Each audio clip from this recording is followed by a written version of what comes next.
Hello everybody and welcome back to the channel. Today we're going to do a Perl versus Python, and this is basically a HTML website downloader. So we've got two programs here. We're in the Perl and we've got the Python here. So let's just zoom out in the Perl a little bit. There we go, so I can see that better. So what we're going to do is we're going to start off with the Python here. So what we have to do is we have to import the requests module, and on Python, if you don't already have that installed, you can install it through using the pip installer. So what we do is we create a function called getHTML. We create a subroutine URL input.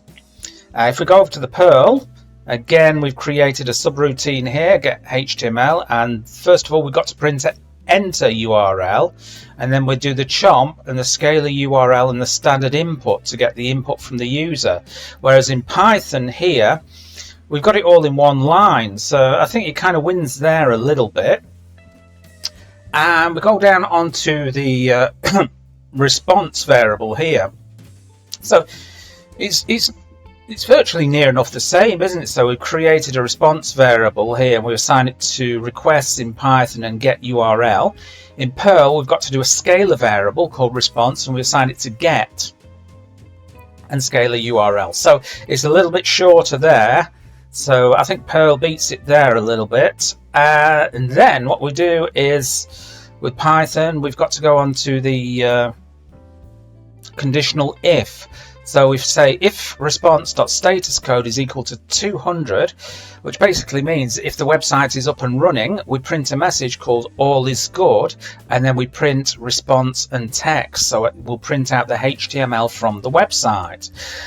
In the Perl here, I've done a little bit of extra work on here. I didn't need to do this, so I've just done a little bit of extra work. So we print out a message called fetching the URL and a new line here, and then I put sleep, so that's for 1 second there. The value of 1 is 1 second, so pause the program for 1 second, and then we get onto the conditional. So if it's defined, if the response is defined, if there's anything there, then we print out the response. So we don't have to print, like in Python you've got to print response and text. In Perl you can just print out the response, so it's a little bit shorter there. And of course we've got the catch-all else statement, so if something else, if it doesn't download or anything like that, we can both print out error messages.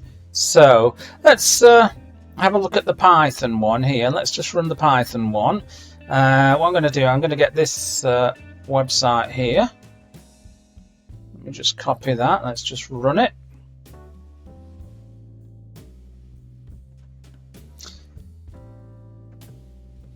Okay, let's hit enter and wait a little bit. Hopefully it's going to work. We seem to be having a problem. Should we try that again? Okay, let's run it again. Okay, let's just go like this, hit enter. And is anything going to happen with this URL?